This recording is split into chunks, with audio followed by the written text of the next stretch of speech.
Welcome back to Killer Fun, where we explore the intersection of crime and entertainment every other week. I'm Christy. And I'm Jackie. And we're so glad that you're back with us today. Today, we're bridging Halloween and Thanksgiving. I'm just so glad that we're acknowledging Thanksgiving right now. Yeah. Since I have 2 Christmas trees up in my house, they're not decorated. Well, because I was just thinking about how we tend to skip over. I was like, we don't have a November. We have December 1st through 61st. You know, like, it just goes all the way through. But this movie is the first, like, Halloween Thanksgiving kind of thing I've ever seen. Like a fun combo, yeah. Yeah. Yeah. It's great. Super fun. This is Pilgrim, a Hulu original. And we'll get to that in just a second. But before we do that, I showed and promised last time when we were doing our live Halloween episode that we have a super cool 2020 dumpster fire ornament that I'm going to give away. Designed and handmade by yours truly. Yes, and it's perfect. It's beautiful. It's so much fun. Jackie's going to put one on her tree. I'm going to put it on probably my right tree. Front and center, too. Good. Okay. Excellent. I'm going to give one of these away, but in order to get a chance to win, you have to send us your hometown crime for our Christmas episode, because we always do a hometown crime episode where we each tell our own short story and then include as many listener stories as we can. Yes, which is always fun. I love getting those. Always super fun. We love it. I'd be happy to do a drawing and mail this to one of you that has sent in, and you'll get to hear yourself. You'll be internet famous on our podcast. All you have to do is send that story to us by December 4th. You can do that by sending us a direct message on Facebook, Killer Fun Podcast, exploring the intersection of crime and entertainment. You can send us a direct message on Twitter at Killer Fun Pod, or you can send us an email, killerfunpodcast@gmail.com. So do send those in starting now. December 4th, you'll have time to ask your family if you're seeing your family this year for Thanksgiving.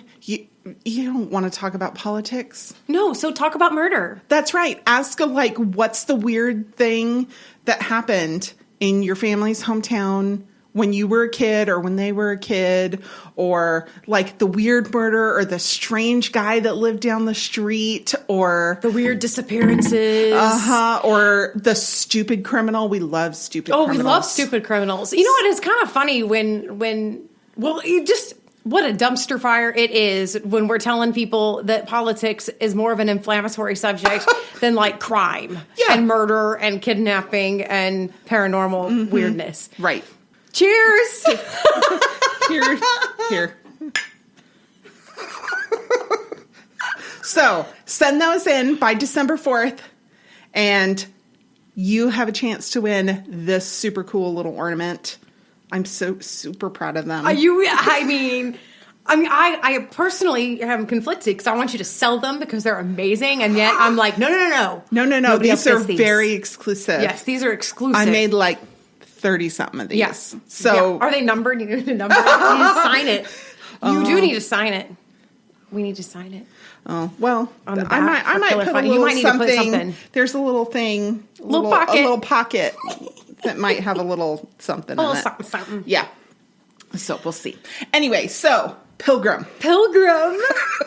Because we weren't quite ready to give up the Halloweeny stuff. Not really quite ready, no. And we're not quite ready.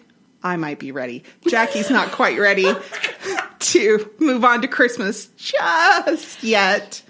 We like the Thanksgiving. We really enjoy Thanksgiving in our house, but it takes a long time. 2 9-foot Christmas trees in my house. You have a like forest thing going on. It's amazing though. We do a lot of decorating, and it takes a long time and it takes a lot of effort. So we want to enjoy it for as long as we can.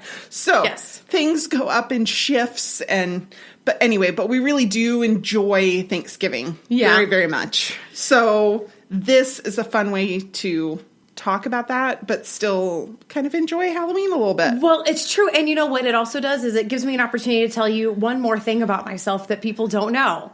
Is that, okay, we all know I'm afraid of spiders. We've established that. Mm-hmm. And I have one other quirk I'm not even going to talk about right now.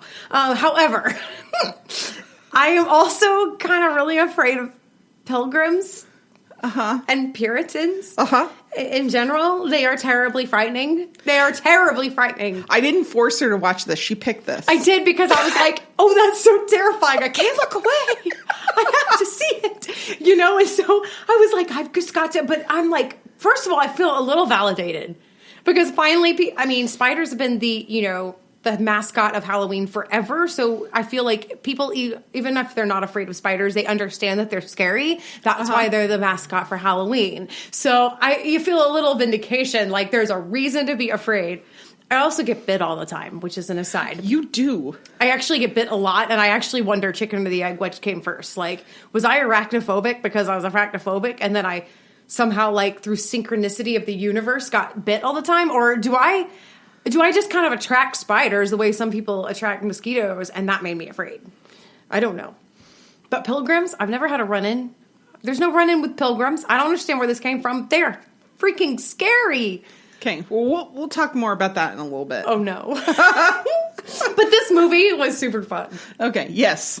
It was. And, I'm watching it, and my family is coming up to me and like, what you watching? I'm like, a terrible movie. But, it's one of those, like, I didn't really enjoy the watching of it, but the thinking about it afterwards. Yeah, like when I appreciated it more. Yeah. Yeah.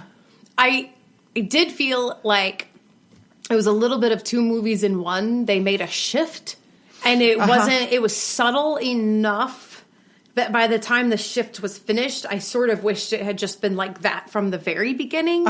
Or they had just continued on with the original. Right. But because it turned into a slasher. It turned into a really funny slasher. Like a psychological sort of thriller to this kind of campy, funny slasher. Yes, where like they really capitalized on the funny, the campy. Yeah.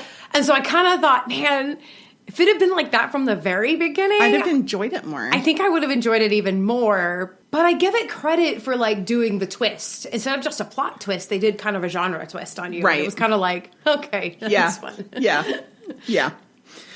Yeah, this is from the Hulu original series called Into the Dark. They were doing a horror type movie every month that had to do with the holiday in that month. And I guess Pilgrim was the first of them to really capitalize on the specific holiday. So Thanksgiving, it's very Thanksgiving themed. Oh, it's like extremely. Like super It's not at all Halloween themed. Actually, No. that's kind of what it is about The Bridge. It's a Thanksgiving movie. It happens to be kind of a horror flick, which is which is the Halloween sort of, right. nod. And Hulu released it on November 1st of 2019. So they knew that this was, if you're not quite done with Halloween, here's this weird, creepy Thanksgiving movie. And Yeah.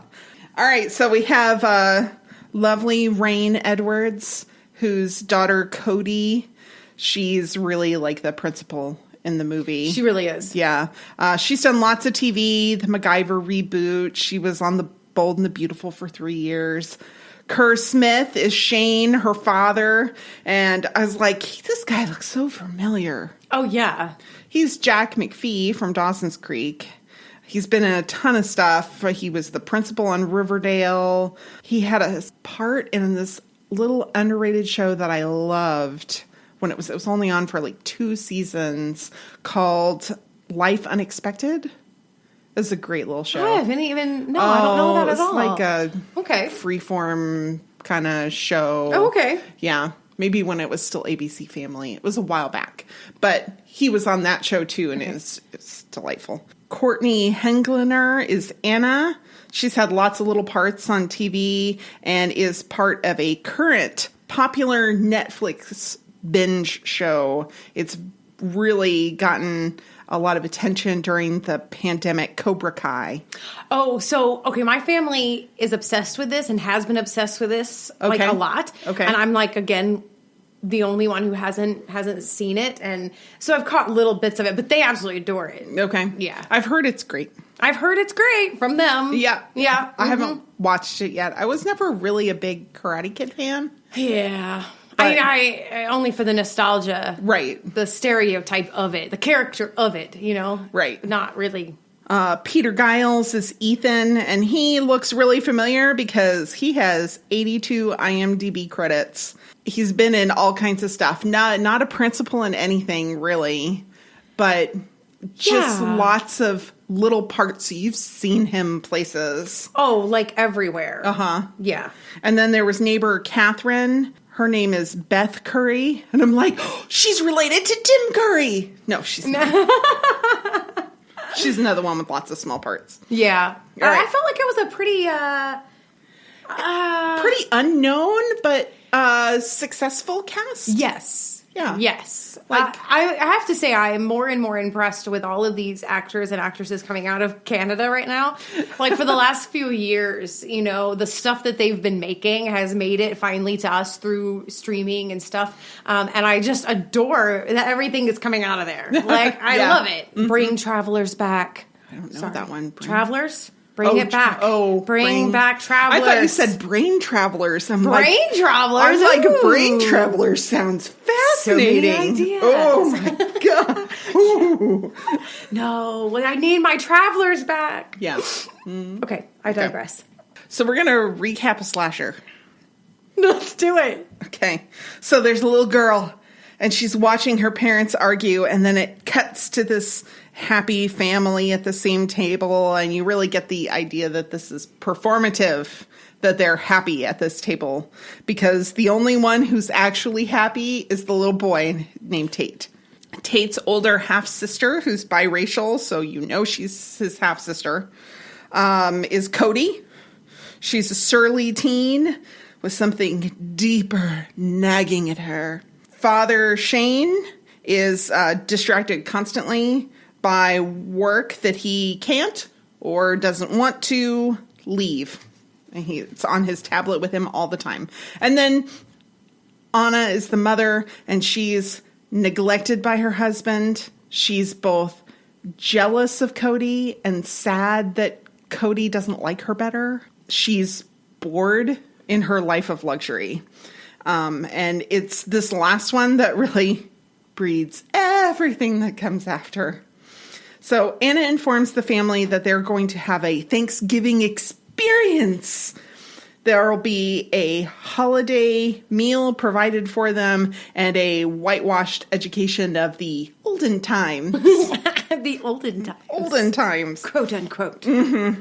So Anna hosts the HOA meeting for the neighborhood, and it's really the only reason she's hosting is so that she can brag about this full reenactment of the first Thanksgiving that she's having, and her catty friends see it for exactly what it is. And Cody has very briefly empathy for Anna after one of the scariest things in the entire movie happens. Cody knocks over a full carafe of coffee. It was like a full carafe of coffee. And I was like, oh, those carafes are a pain to replace. Yeah, no, you can't. They're such a pain. They get expensive. You might as well buy a new coffee maker. Yes, you will. You should. Yeah. You should. Yeah. So the neighbor, Catherine, she's having a hard time after a divorce, and she arrives with her son, Finn, who is Cody's boyfriend. So before they start the HOA meeting, there's a knock at the door, and this announces the arrival of pivotal characters, Ethan and Patience. They're the reenactors, and they are days early after such a long journey, as they put it. And the filmmakers make a big deal about the two being invited in and crossing the threshold. And then we get a creepy title card, and I'm like, wait. This is based on a mostly true story? I know. What? I know. I was like, whoa. Yeah, we'll get there. Yeah. Only Anna's excited to see them. And Anna tells Catherine that Pilgrim Patience is going to be staying with Catherine to help out. And nobody's excited about this except for Anna. So we have a bunch of scenes where Ethan's creepy and has foreboding music and unusual mannerisms, and there's weird camera work, and all that's followed by some kind of punchline. Usually. Like, it happens several times. Yes. Yeah. So neither Ethan nor Patience break character ever. Patience reveals that her true nature in Catherine's house, and everything just gets really weird from there. There's a rapidly erected hut in the backyard, an altercation with a crow, a massive amount of additional reenactors who are named only with their occupations that suddenly show up. And Anna finally admits that Cody's right in her assertion that the Pilgrims are hell creepy. Yeah, They're really weird. Super weird. And then it gets very bloody very, very quickly with very little explanation or real goal. I mean, yeah. There's kind of a little goal. There's sort of, but it doesn't explain. But we'll get there. There are many deaths that are both gross and comical, just as slasher movies ought to be.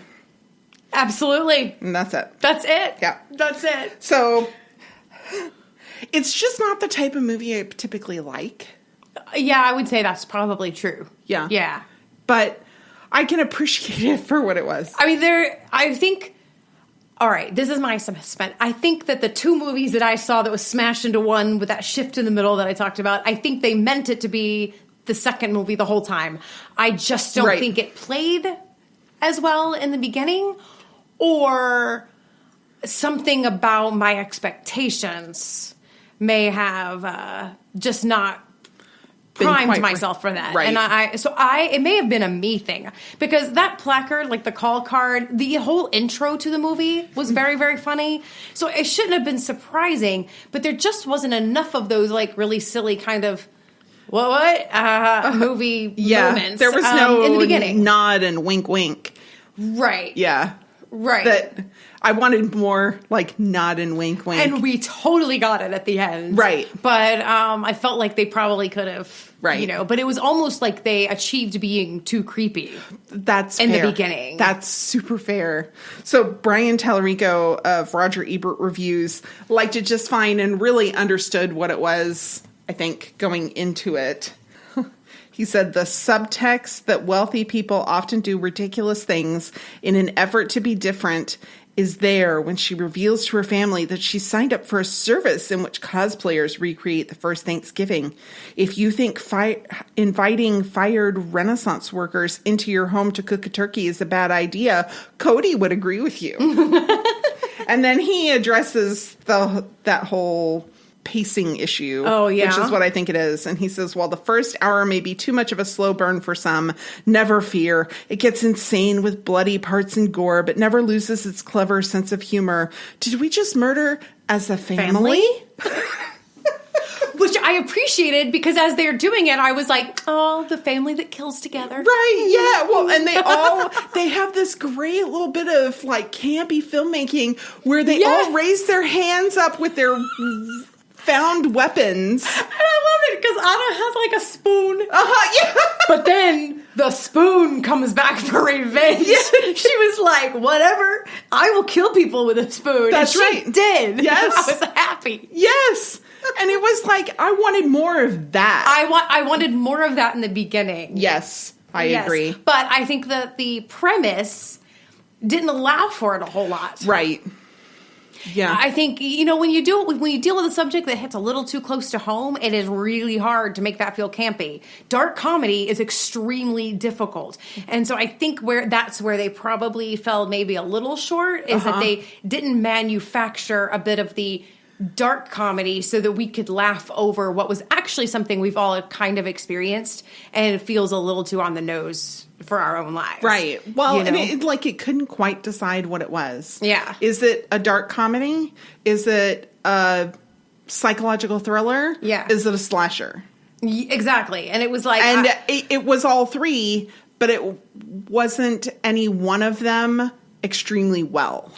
Right. Everything kind of got, instead of Yeah. being fused, they all Right. kind of lost a little bit of it. Right. Yeah. I would love for these guys to go back and try it again. You know what I mean? Do it again. Just do it again. Like, Do it again. Same actors, same everybody. Just do it again. So Decider.com does a stream it or skip it, Oh. which I think is super fun. John Serba had his take on it. When Pilgrim isn't being funny, it's being serious, which is just one way of saying it's tonally inconsistent. There you go. Fair. It's a wild critique of many things: Thanksgiving traditions, upper middle class suburban life, our obsession with technology, fundamentalism, and overenthusiastic cosplayers, maybe.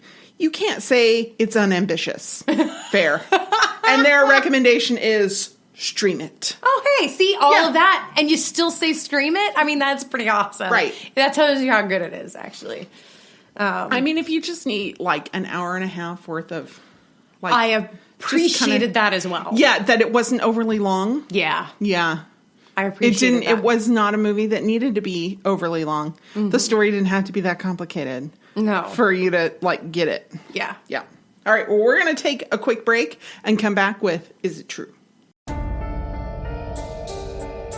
Hi, this is Molly, And Cody. the host of Over the Fence True Crime Podcast. Please join us as we talk about true crime in the most normal place in the world. Over the fence. To be specific, over our backyard fence. We're both moms of humans and of dogs. We live directly next door to each other and share many conversations about life and family, but mostly true crime over our backyard fence. And we invite you to come learn more about true crime and, well, us. We give a lot of attention to California true crime, but have ventured throughout the U.S. and even across the pond and plan to continue our world domination in the near future. Listen to us wherever you listen to your podcasts, or give us a follow on Instagram at overthefence_podcast. So grab a drink and talk with us. Over the Fence.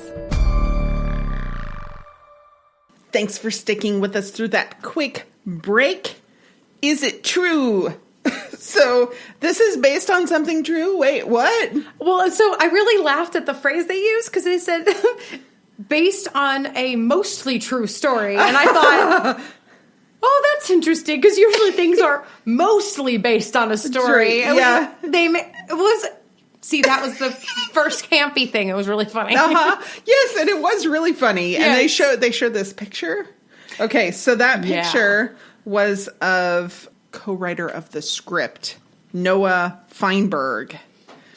And when he was a little kid, his mom had a reenactor troupe come to their school Okay. as part of the PTA. And when this guy showed up to do it, he stayed with them and never broke character.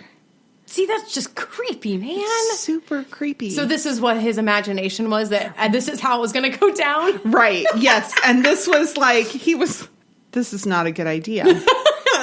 Like, You're you think? Oh. It's not a good idea. But, I mean, obviously his family didn't get slashed to death because they're all still alive. There's a part of it that doesn't sound so bad. Fair. It doesn't sound terrible. Okay, so like you could go to Big Bend and you can actually go there and they'll do the same thing. Like you Okay. go and you sign up for it and you're part of like many people who are there in the cabins, and then you come together and they put on a whole thing. Yeah. And there's something that's actually kind of appealing about maybe having the history come alive, especially if they actually bring the true history and do something. Not the whitewashed history? Yeah, like Uh-huh. maybe if they do present something that would have been of interest, like there is something that's slightly interesting about that, except for the little Puritans thing. Yeah. And that's scary. We'll get there.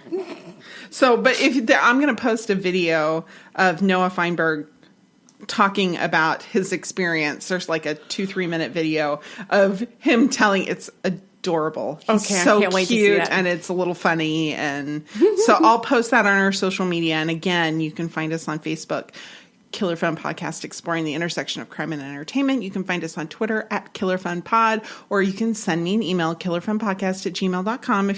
When you send us your hometown crime. If you need a link to that cute little video, let me know and I'll send it to you. So, did the Pilgrims invent Thanksgiving? We're going to go there, huh? Oh, we're going to go there? We're going to go there. We're going to go there? All right. VOAnews.com, Victor Morales wrote an article in 2015. And yes, we all know that it's true that the Puritans lived in England. They didn't like the way religion was handled there, so they sailed to the New World. Very unprepared, it seems. Yes, and let's just interject there that people tend to think they sailed to the New World for more religious freedom. No. And that's not totally untrue because they wanted more freedom to be themselves, but their problem was that they wanted to be stricter and more governmentally, enforced. Right. So it's kind of a misnomer. Right. They sailed here for religious freedom so that they could have the freedom to oppress their religion on others. Right, yes. Yes, they wanted a more restrictive religion. They did. So yes. it's kind of a misnomer. Right. People forget that. We always say, oh, they came for religious freedom. Yeah. Ish. Yeah.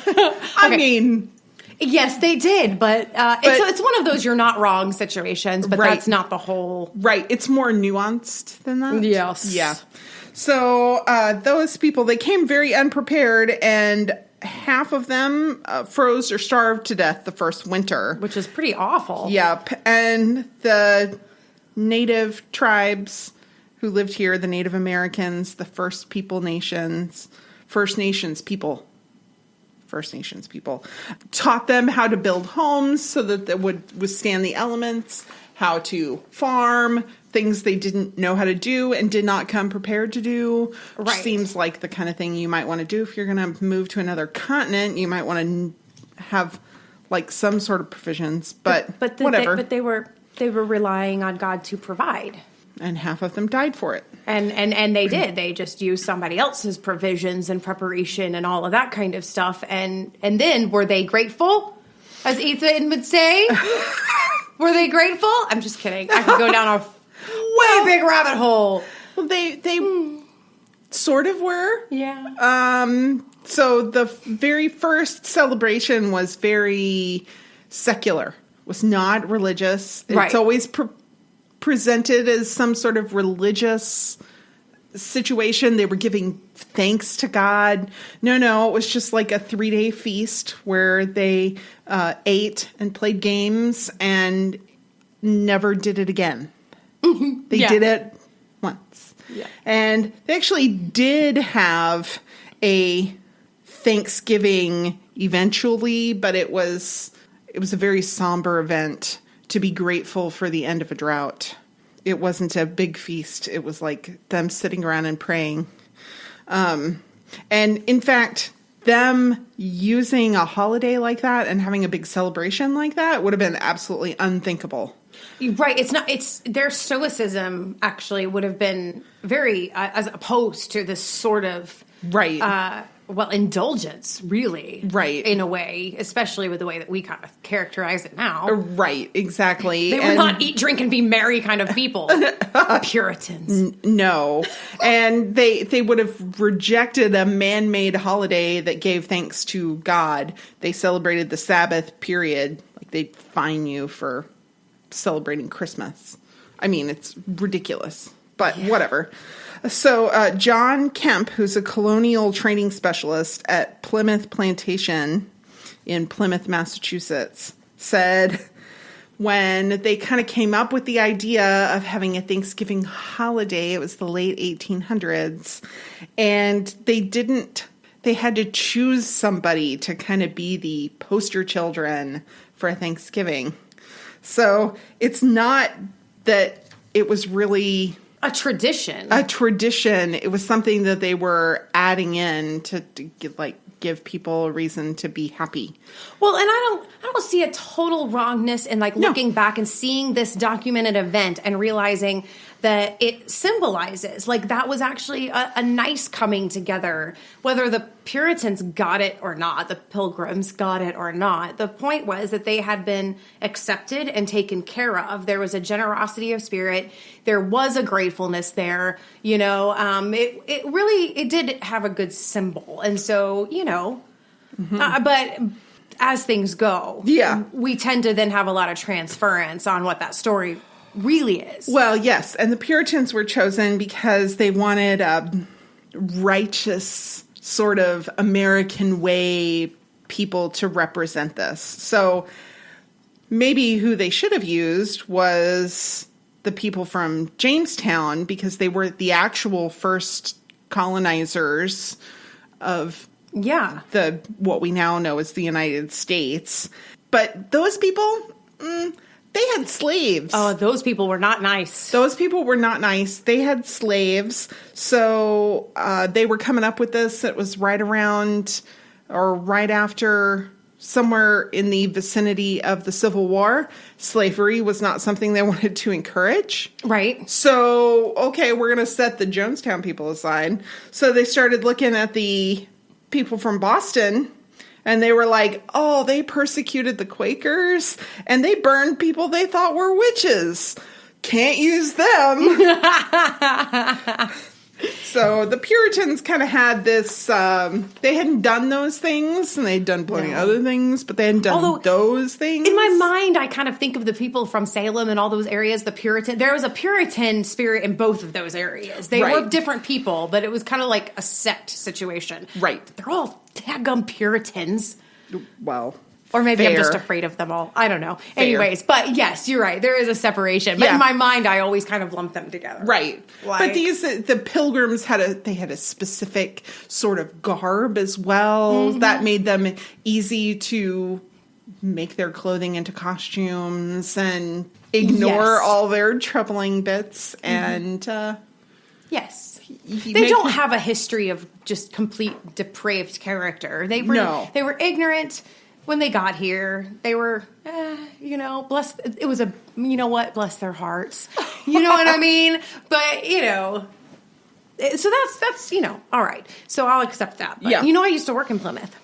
Really? Yeah, because when we lived in Weymouth, which is right underneath Boston in the South Shore, my office was in Plymouth, and so I would drive down there, and there's only like really kind of two streets, really. I mean, like in the main area, so you can go down like to where the street is, where you can actually see Plymouth Rock, right? Oh. And then there's like an upper street right there where my office was, and so it was nice. It was a nice little tourist town that wasn't completely overrun, believe it or not, but it was just well managed, and it's a cute place. If you ever get a chance to go, it's actually a delightful little place to go. Did they have people at Thanksgiving time all dressed up in scary clothing? No, gosh, they're not dumb. I'm just kidding. No, I never experienced any like Puritan Pilgrim reenactments or they do cosplayers. They do have the ship out there, and that you can. So when you do like the touristy little tours, yes, you do have the person in costume and whatever, and you have that in Boston too, like in certain ways. But it's not creepy. Oh, okay, good. It's I didn't go, but it's not creepy for your average person. Okay. So Ethan takes Tate out to pick berries in the middle of a neighborhood somewhere, which I'm like, okay, just suspend your disbelief. Tate goes to eat some berries, and Ethan stops him because they're Jerusalem berries. Yeah, and they're supposedly like uber poisonous. Yeah, so Jerusalem berries are a thing. Okay. They're also called the Christmas cherry or the winter cherry, but speaking of misnomers, calling them a cherry, or their whole name actually, is a misnomer, because the fruit that it makes, they're definitely not cherries. The plant doesn't come from Jerusalem. It's from South America. But it is a member of the nightshade family. Oh, it is. Interesting. So you say that, and here's something I didn't realize. The nightshade family includes tomatoes, peppers, potatoes, eggplants, and tobacco. Really? Yeah. Well, interesting. Yeah, so it's not all deadly nightshade. We hear deadly nightshade. Deadly nightshade. Well, these cherries were deadly. Yeah. Not quite in the... in the slasher. Not quite. It was a reverse slasher. Everything inside came slashing out. That's right. It was really funny, and I about lost it. And then I realized why it was supposed to look like that, because their like insides were melting because of the poison, and so they were vomiting up their own insides, and it was like the grossest, hysterical thing I've ever seen. Yes, it was great. It was great, and you knew. I mean, if you were paying attention, you knew that Cody had slipped these berries into their cranberry sauce. Cranberry sauce. Thank you. Yes, that they had them sitting there grinding berries, and she made cranberry sauce, and then Ethan made a big deal about having to put the cranberry sauce on the main course of the dinner. And then they all ate it. And they all ate sloppily. It. And it was gross. Yes, they ate it and they enjoyed it. But so all parts of the plant are indeed poisonous. Okay. But it's mostly the leaves and the unripened fruit. The ripened fruit would be less so. And it does cause gastrointestinal distress, typically, but not till 8 to 10 hours later. Oh, so it's like a while, and then you'll be like food poisoning style, not like, vomit your inside style. Well, and I mean, you could have stomach pain, diarrhea.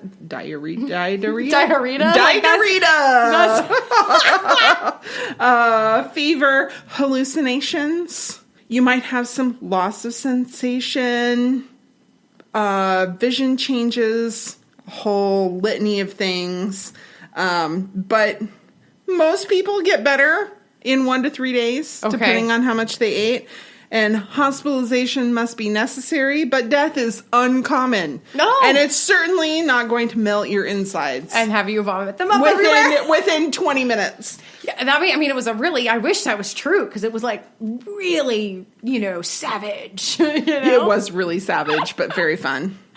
Is gratitude a prescribed biblical teaching?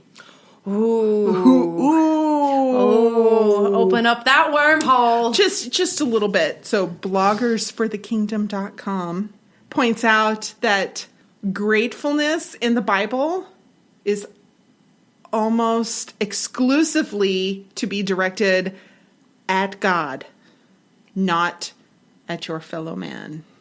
That you're supposed to express your gratitude for the things you have from the Lord, and not so much for the people around you. Now, you could extrapolate that, yes.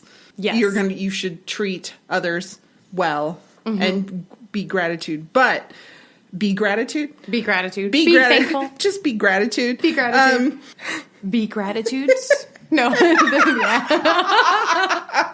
Yes. And in fact, the word gratitude doesn't appear in the King James Version at all, and is only cursory appearances in other translations. Yeah. So, thankfulness, yes. Being kind, yes. Gratitude as severe as the way the Puritan characters in this movie were making it to be the end all and be all. No. Yeah, well, and their definition of gratitude was a little sus to begin with. But, that's fair. But we often conflate. I mean, they are similar, gratefulness and thankfulness, but they're not the same. But psychology has a lot to say about gratefulness and the power of gratefulness. And you could argue that there's themes of gratefulness in the Bible, not necessarily using that word, but that it constitutes a general attitude that would include what people might say are the fruit of the Spirit. Right. Love, joy, patience, kindness. Those things and basically love, because it would keep you from taking things for granted. Right. Which is kind of, that would be right. So, you could make the argument, but they didn't exactly nail gratitude. Not biblically, not secularly. No.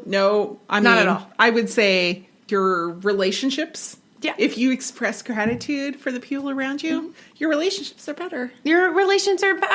And you know what? They weren't wrong. I mean, they did not have gratitude for each other. But they kind of took it to an extreme. Actually, I think I actually liked the mom. I thought stepmom did not take her family for granted. No. That's why she went to such extremes to try to do something about it. It doesn't mean she didn't have her own faults, but a lot of that was just about insecurity. Because she was so grateful for it, she never wanted to look like it wasn't good enough. Right. I thought actually you know, she turned out to be the most likable character. Most likable character, Yeah. even though you know. You wanted to throttle her a little bit. A little bit. But, yeah. So Ethan told Cody that because she didn't appreciate appropriately, she couldn't give respect. And so I wondered how closely those two ideas were related. And so somebody on Quora asked, do respect and appreciation mean the same thing? Oh, interesting. And what did they say? Kip Wheeler had a very nice response. So he said he could respect that Hitler's speeches were examples of charismatic persuasion, but he didn't appreciate their content or their results. Yeah. Mm-hmm. And that appreciation implies gratitude, so you can respect somebody without any warm feelings towards them. You don't have any gratitude toward them, but you can respect that they're important or successful or whatever. Yeah, that again, our English language makes it so hard because I think when we say respect, we often mean appreciation. We mean appreciation and we mean warm gratitude. We mean that they look up to us. Like if we want somebody to respect us and respect who we are or respect our expertise, what we're actually saying is that we want them to accept our expertise as true. We want them to appreciate it and to turn towards it and to value it as something that's correct. But the truth is, I don't know that you can avoid all sorts of warm feelings, but I think that we tend to think warm means submissive. Yeah. And I know that's kind of a stretch, but I'll put it this way. I love the ocean. I have very, very warm, fond feelings of the ocean, okay. Right? I also respect it, but I actually respect it for the not warm feelings. Right. The ways that it can kill me. Right. I won't drink its water. It will dehydrate me and I will die. I respect those things about it. And in fact, those things are not warm and fuzzy at all. My respect of it is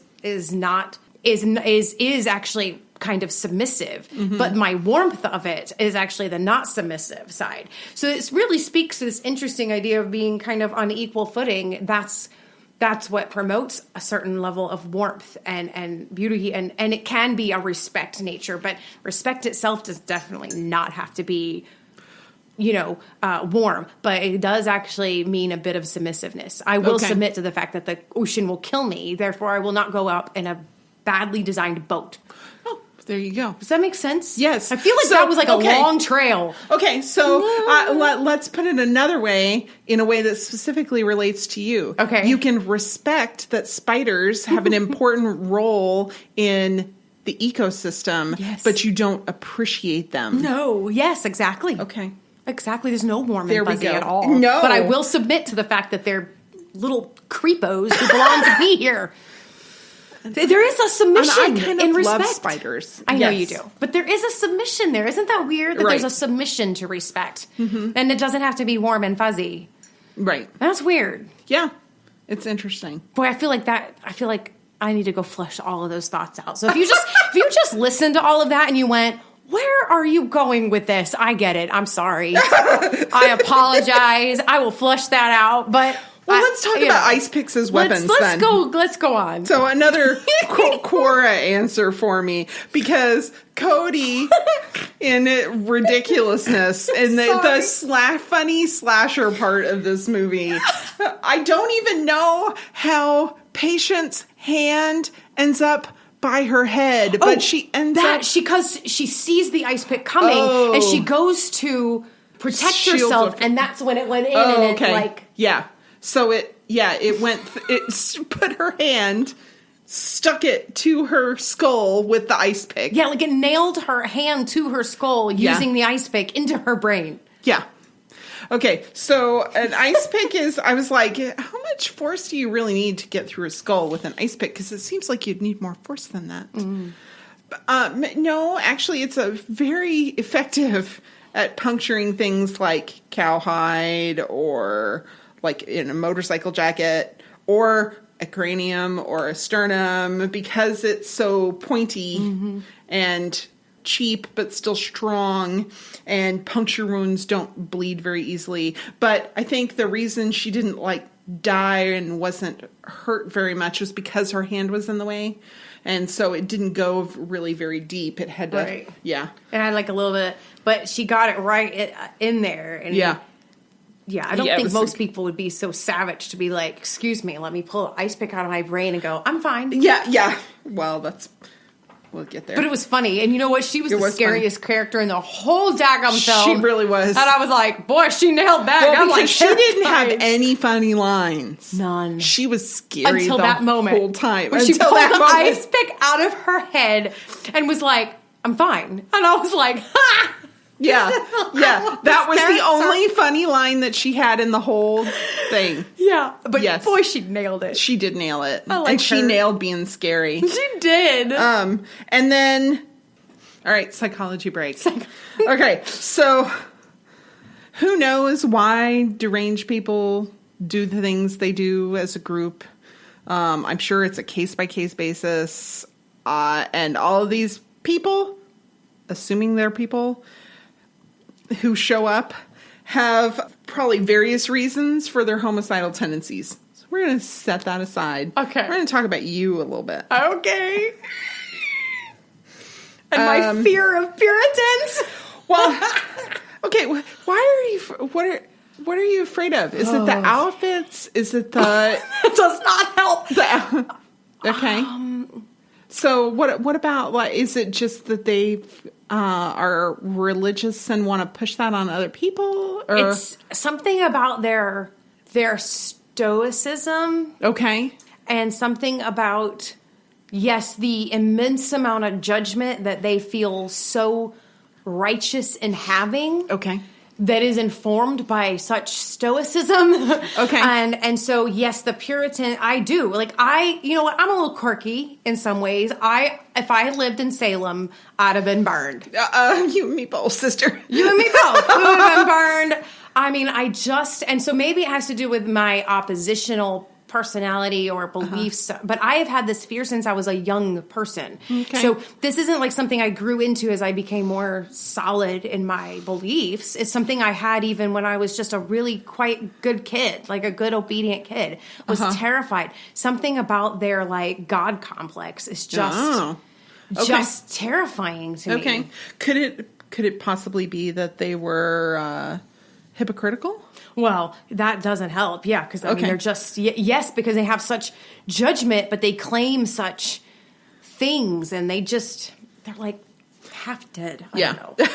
Well, because John Lund from the University of Massachusetts at Amherst wrote a scholarly paper on how they were indeed extremely hypocritical. Oh, yeah. And that's something I probably didn't know when I was younger, at least not verbally. Now I have language to express why their theology and doctrines are completely hypocritical. Yes. So they put themselves up as the embodiment of God's word, and they were seen in England, Elizabethan England, and during the Stuart monarchies as hypocrites and tricksters and consummate liars. Yes. That's why they left. Sociopaths. That's why they had to leave England, because they had this terrible reputation. And like you said, they didn't want to go. They went for religious freedom, but it wasn't. There's the hypocrisy. Yeah. The freedom they claimed was to be persecution. Right. Because they weren't allowed to persecute others. Right. And then they were these things. This reputation was earned. Earned. Yes. Earned. Ugh. Ugh. Yeah. So scary. Okay. There's a fear of churches. It's called ecclesiophobia. Okay. It's a specific phobia. And it can be an actual phobia. So phobias have to impact your life. Correct. They have to you can have a fear of something without it being a phobia because you never encounter it and it doesn't limit your life in any way. Right. So ecclesiophobia can cause people to miss things like weddings, funerals, other religious events that would bring a family together. Mm-hmm.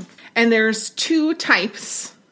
there's fear of the building itself, and there's fear of what the church represents. The building, so when you have the old Gothic cathedrals, they really bring out this Victorian era horror that can be frightening for people. Little tiny chapels can feel very claustrophobic. That's the one. The Puritan little chapels that they would build. Mm-hmm. Yeah. So poorly designed and just, there's no way out. Right.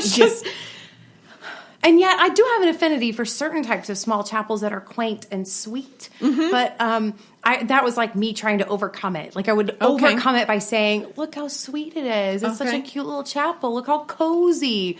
No, that's scary. Okay. That's fair. Like all those pictures tagged on like Buc-ee's. Oh. They have these beautiful photographs of like fields with this church in the middle. And I'm like, that is the most horrific photo ever.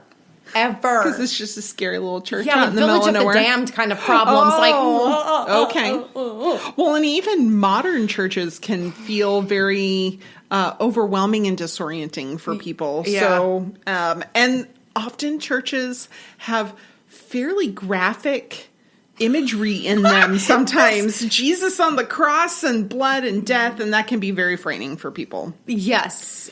So the other type is actually like fear of what the church represents. Mm-hmm. So you might have a legitimately plausible fear because there are true stories of pedophile priests.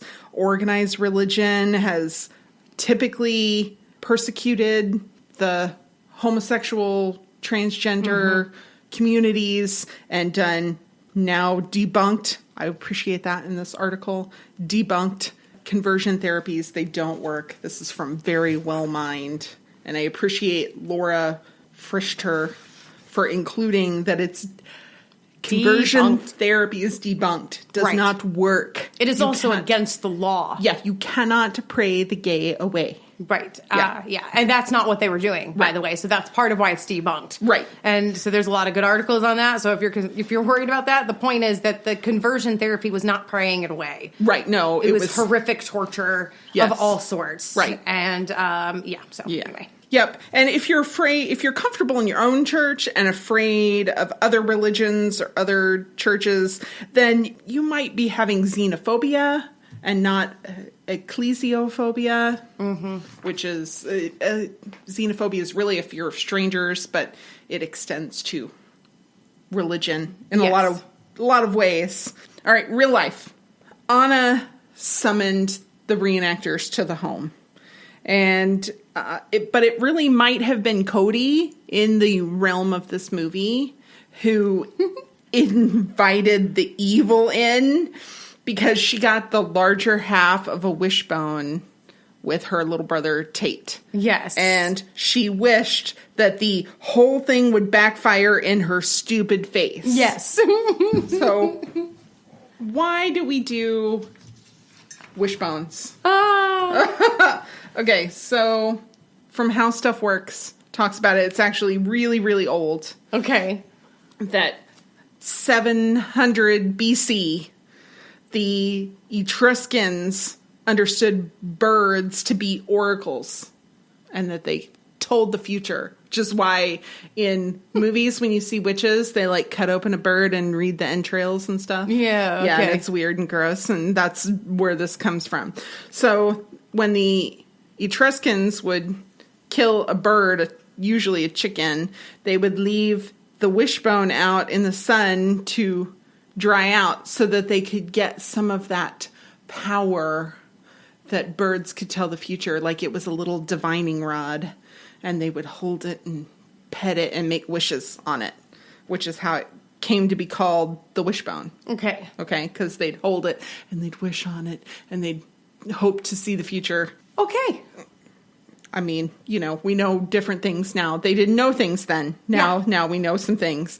So the Romans kind of picked up on this, and chickens were really scarce. They weren't super plentiful. So when people wanted to have the wishbone to be able to make wishes on, there wasn't enough to go around. So they'd dry it out and they'd break the wishbone so that everybody could have a little piece. Okay. Okay.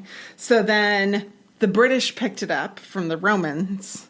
And then the people who had such a deep faith in God, that they shouldn't be worrying about wishes, brought it with them. The Puritans, the Pilgrims, brought it with them to Plymouth Rock. Okay. And continued the tradition. And of course, there were lots of chickens and turkeys and wild game that had this particular bone in it. So then it just kind of became this game, this hope for luck, fun, wishful sorts of thing. How rebellious. Yeah. And they believe that the wishbone is where the term lucky break came from. Oh, you get the lucky break. You get the lucky break. Yeah. That is interesting. Yeah. Okay. Yeah. So, and if you have a little necklace with a wishbone on it, yeah, you think it's lucky. No, it's not lucky. It's the promise of luck. Oh. Because you only get the luck when you break it. Oh, interesting. So if it's a full wishbone on your necklace, too bad for you. Yeah. So interesting. Was Ethan a name they would have even used in olden times? Yeah, I don't know. Yeah. Really? The Omaha World Herald had an article in 2018. Cleveland Evans did a little research, and he found that it was a fairly obscure biblical name that Puritans adopted and used. So it would have been a name they used. But Puritans were terrible at naming their children. I think they hated their kids. As Ethan and Patience go, those are the normal names that Puritans use. So would you like to hear some of the weird ones? Yes, please. So the really strange ones. Okay. I picked a few from this list from Slate by Joseph Norwood. If Christ had not died for thee, thou hast been damned. That was a child's name. And he went on to become an economist. And, funnily enough, he decided to go by the name Nicholas. Yeah. Because Christ had not died. If Christ had not died for thee, thou hast been damned. Doesn't quite roll off the tongue. It's not very welcoming either. No. Job raked out of the ashes. Wrestling, which is a little weird, but kind of as far as the other names on this list go, all right. Fly fornication? What? I don't know. I have no answers. Name them unplanned. Name them whoops. What the heck? Joy and sorrow was a name commonly used for difficult births. Like together? Yes, like joy in sorrow. That's how all these names are. When they're hyphenated. I mean, joy, all right, that's pretty common. Which is probably... Sorrow, not so much. Joy in sorrow. But joy in sorrow, that's kind of weird. Mm-hmm. Remember, which I don't hate. I don't hate. Die well. Then there's mean names. Oh, no. So those were just the weird ones. These are the mean ones. Oh, they were mean. Oh, God. Humiliation. Ah! Humiliation Hind had 2 sons in the 1620s, and he named them both Humiliation. What? What an idiot. Sorry. I know we shouldn't judge these people from a different culture and time, but I judge you for naming your child Humiliation when you yourself was named... No, it's good. No merit. Yeah, awful. Helpless. Forsaken. Lament. That's horrible. Those are awful names. Then we have some kind of unusually pleasant ones. Silence. Okay, that's interesting. I mean, the silence, there's some, that's actually a famous name. Uh-huh. Well, yeah, a famous, pseudonym, I suppose. Right. Interesting. Yeah. Credence, which is fine. Yeah. Yeah. Ashes. It's not, actually, it's not Asher. bad. I like Asher. Yeah, so it's kind of similar to that. Placidia. It's weird. I don't like it, but it's like placebo, or and placid, also, like calm. I kind of thought of placenta. Oh, yeah. Okay. So I don't know. I don't know about that one. And then we have some sweet ones. Liberty. Oh. Tenacious. Nice. I'm okay Tenacious with them. D. I'm just kidding. Felicity came out of this Felicity. area. And Hope. Yeah, Hope. Verity. Verity? Verity. Oh, Verity. Okay. Yeah. Yeah. Truth. I was like, okay, those are all right. Those aren't so bad. Those are all right. Those aren't awful. I kind of been alluding to this. So I don't know who these pilgrims were. I don't know if they were off their rocker reenactors or otherworldly. And I really think that the movie wants you to think it's the latter. That they're otherworldly in some way, because they made the big deal about the pilgrims being invited into the house and stepping over the threshold. Yes, they did. And then Ethan had this whole thing with the crow where he's trying to teach Tate a lesson, and he looks up at the sky and is talking to some unseen force. Yes. You assume it's God because he Yeah. keeps talking about the Bible. But yeah. So I was like, what could they be? What could they be then? Because I didn't quite get there. Yeah. Okay. So, but I don't know what they're supposed to be. I totally thought they were just a cult. Oh no. See, I totally got the idea that they're somehow like I felt like this was otherworldly, but then they died like people. Yeah, I kind of felt like there was like a home invasion, like Criminal Minds style. Oh. Yeah. Okay. Yeah, that they do, because they had alluded in the montage there was a missing family, and so they had already alluded that there was missing families after Thanksgiving, right? And so it was like a pattern, like these people are. But see, and I kind of got the idea that they came out at Thanksgiving, murdered a family, and then they all like disappear until Thanksgiving again, which maybe they do. I don't know, maybe so. I don't know. But what could they be? So Mythic Scribes, which is fantasy storytelling forum, where they talk about this kind of stuff. They had some ideas. Oh, really? Yes, not specifically about what they might be, but what kind of creatures might have to be invited into their house. Now, of course, all of these are mythical. Yeah.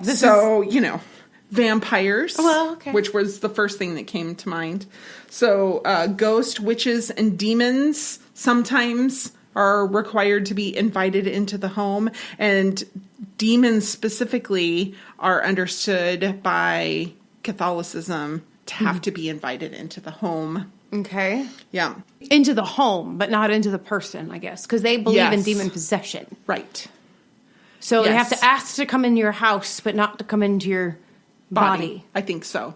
So if you're in your home and don't give them permission to come in, you should be safe. Seems like you would end up having a lot of agoraphobic Catholics, but I feel like I guess it's not really all that common anymore. Anyway, so fae, which are like fairies, like kind of nefarious fairies. Nefarious fairies. They're not like Tinkerbell. No. Fairies, like as in Labyrinth, they bite you. Yes, exactly. They're like giant mosquitoes. All right, last thing.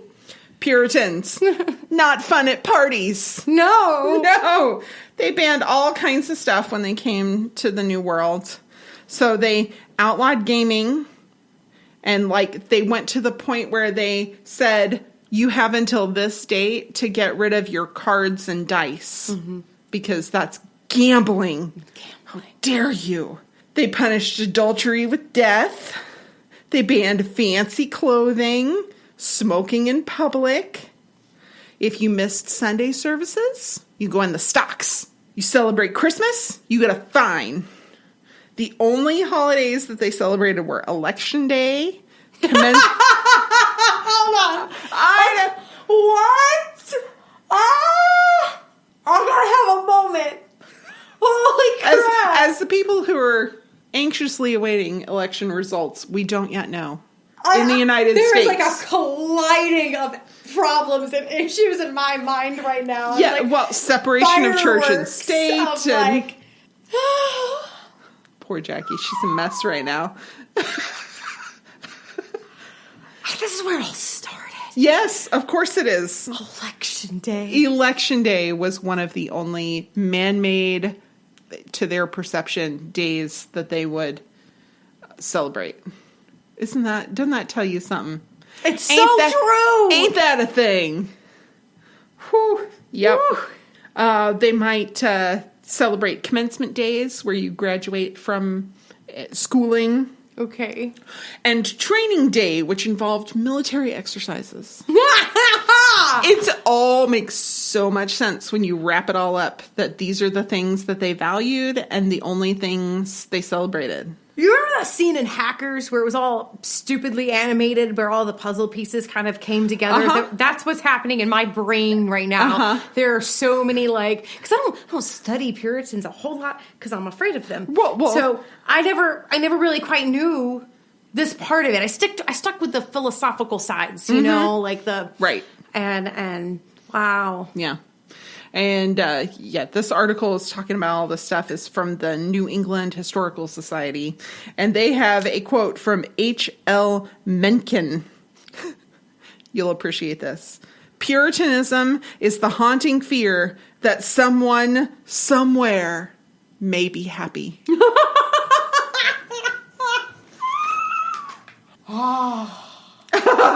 Jackie's like, it's like Legos in her brain. Click, click, click, click, click. Yes. It's all falling into place. My fear of them is so much a projection of, because yes.